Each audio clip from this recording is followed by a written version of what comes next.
The Nintendo Switch 2 Direct will have millions of eager eyes on it, waiting with heart-pounding anticipation for every announcement it delivers. But what games can we expect to see there? We've seen a number of system specs and details leak over the last few weeks, and it seems like nearly anything could be possible. Some games are practically guaranteed to make an appearance, while others are coming in the future but may not appear at this particular show. This is a list of 11 games that I think we might see at the very first Switch 2 Direct in April. Making this list was difficult because there are so many possibilities to choose from. For a few of these games, we have hints and evidence that lead us to believe they will likely show up. But we know Nintendo won't just step out on stage and hit us with both barrels. They always keep things in reserve for later.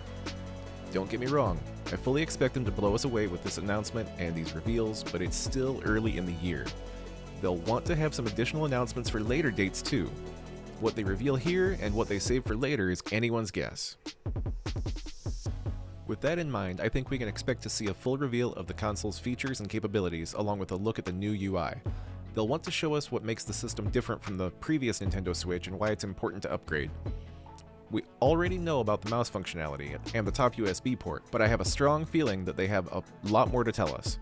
Keep in mind, this is Nintendo we're talking about, and even though the current leadership of the company is less on the wacky creative side and more on the safe business decisions side, I absolutely think we will still see some kind of a wild gimmick to give Switch 2 its own signature personality. And that's one of the things I'm most looking forward to in this presentation. But before I get too off track, we'll bring it back to the topic at hand, the game reveals. Both first party and third party that I think we could see on April 2nd. Stick around till the end because I've included a bonus 12th pick that I think could be a game changer. Let's get into it. Okay, I had to get this one out of the way first because it's the only one I think is a definite lock. For the Switch 2 hardware reveal trailer, they only showed us the next Mario Kart game, so it stands to reason that it's going to be a primary focus. We can fully expect to see more about this game at the event, and I think they'll show off some of the new tracks, they'll validate what we've discovered a while back about there now being 24 cars on the track at the same time, and also show us what sets this one apart from Mario Kart 8 Deluxe. There's a lot of debate about what this one will be called. Some think Mario Kart 9 is the natural choice, but Nintendo showed us that they consider the mobile game Mario Kart Tour to be a core part of the series by porting tracks from that over to Mario Kart 8 Deluxe as DLC. Therefore, this new game could be called Mario Kart 10, but I think they'll deviate this time and go the route of a subtitle instead of making it a numbered entry, much like they did with Mario Kart Double Dash and Super Circuit. The track in the preview looked absolutely immense, and I think with 24 cars competing at once, larger tracks are going to be a key to this game's identity. Maybe the name will tie into that somehow. The next game I expect to see there is some sort of a party game that's designed to highlight the system's new special features. They've done this with the last couple of consoles, and they've usually done okay. 1-2 Switch on the first Nintendo Switch didn't sell great, but more than it would have if it came out later in the console's life because there wasn't a lot to play in the very beginning besides Breath of the Wild. This time around, I think they'll have something equally quirky and creative. It's just one of those types of games Nintendo does. It seems like they have fun putting them together, and there's a lot of people that enjoy actually playing them. Here's one I think we're all expecting to see there. The long-awaited Metroid Prime 4. We've been so patient, the entire console generation, and finally we'll get more about it here. We'll probably get a release date, which I believe is going to be launch day. I think this is going to be a cross-generational title, so it's going to release for the original Nintendo Switch, and there's going to be an upgraded version for the new Nintendo Switch, the Switch 2, just like Breath of the Wild did between the Wii U and the original Nintendo Switch. And I think they're going to do this because it would be absolutely unfair to restrict it only to the new hardware after promising millions and millions of people that they'd be able to play it on the console they already own. That being said, I expect there to be advantages to running it on the Switch 2, perhaps taking advantage of the faster clock speeds, more powerful processor, and the DLSS upscaling that's been rumored.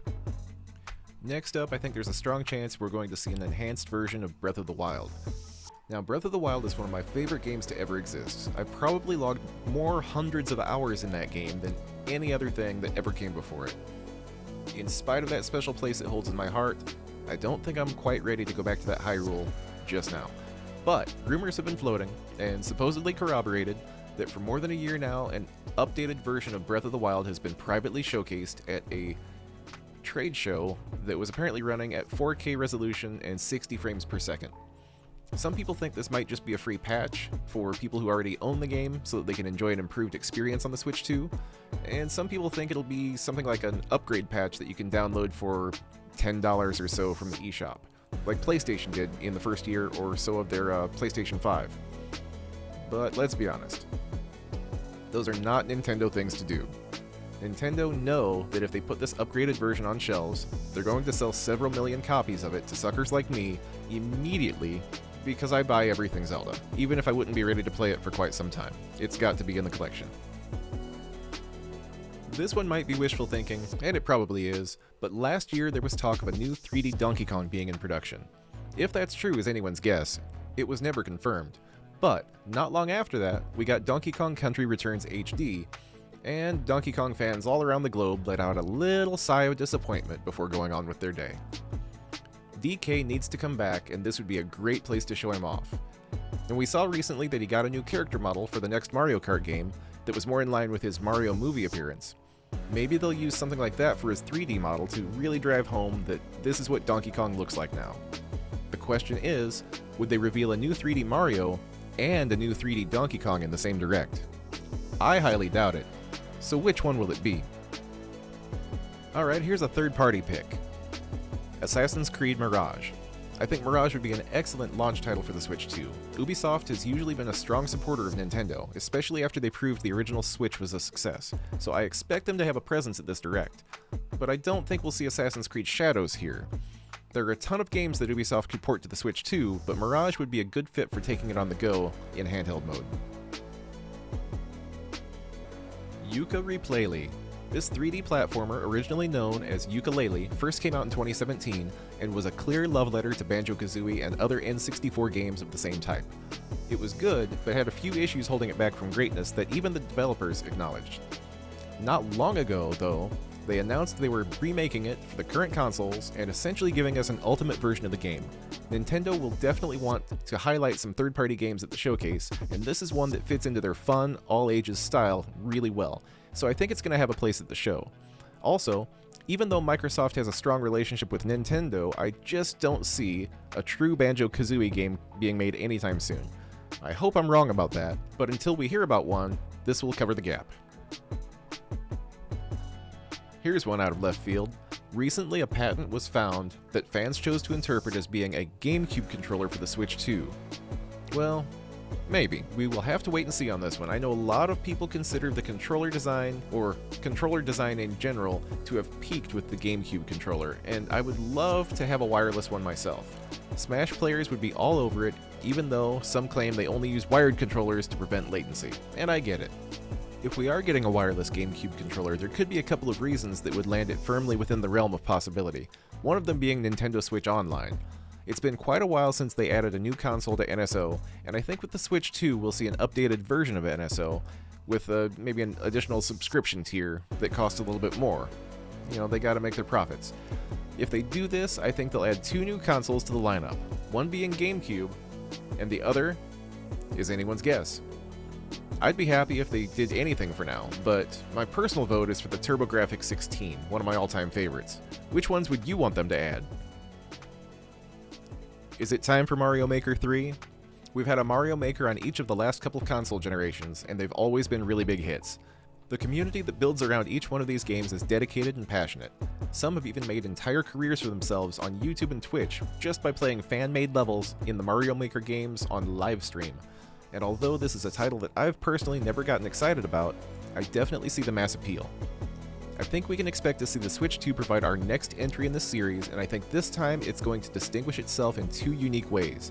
It will make use of the mouse controls to make level design faster and easier, and, being the third entry in the series, I think it's going to be Mario Maker 3D.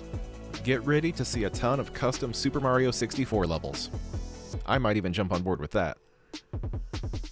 This is my last pick before we get into our bonus pick. I expect to see Eiji Aonuma appear in front of the camera to announce that the next mainline Legend of Zelda game is now in production. And I believe at this point, it has already been in production for nearly 2 years. The Zelda team quickly goes to work on the next entry once they conclude whatever project they're on, and since Tears of the Kingdom had no DLC, they've had plenty of time to get started on the next game. Also, I don't think they're ready to show us anything from it yet. Not even a title or a logo. I think they learned their lesson with the last two games about getting our hopes up too far in advance, and because of that, it's equally possible they won't even show this here at all. but I feel like they will, so that Aonuma can follow up that first statement with, "We will share more about its development at a later time, but until then, please take a look at this." The camera fades to black, and we'll then see the rumored 4K Ocarina of Time remake revealed in all its glory. Not to be a launch title, but maybe a holiday release. I know this is wishful thinking, but doesn't it sound nice? Alright, it's time. I promised you a bonus pick that I said could be game-changing. And I think this relates to the NSO playtest that happened a few months ago. I was lucky enough to be included in the playtest, the online playtest, when it happened. I didn't make a video on it, they asked us not to, I respected that, and I'm not really going to reveal much about it, even talking about it now, but I think the experience they gave us was wearing a coat of paint underneath a mask, underneath a costume. They were clearly working out the mechanics for something major, but I have a feeling its true form wasn't represented in that playtest at all. I think whatever it is will be deeply community-based and certainly multiplayer. I don't have any knowledge on this, it's only my own opinion, but I think it will be part of the new Nintendo Switch Online. We know they're going to revamp that system, they're definitely going to add some things to it, and whatever they evolve it into, we're going to see at the Direct. Whatever that may be, I hope I can recognize it when it comes up so I can finally talk about it and compare it after the reveal. These are only a few guesses about what could be at the Direct. I think the show will be a major event and showcase a ton of games to look forward to for the rest of this year and some well into next year. No matter what happens, 2025 is going to be an incredible year for Nintendo fans, and I'm excited to see how it all plays out. If you're interested in seeing 11 games that were legendary must-plays on the first Nintendo Switch, click on the video on your screen now. Thanks for watching, see you next time.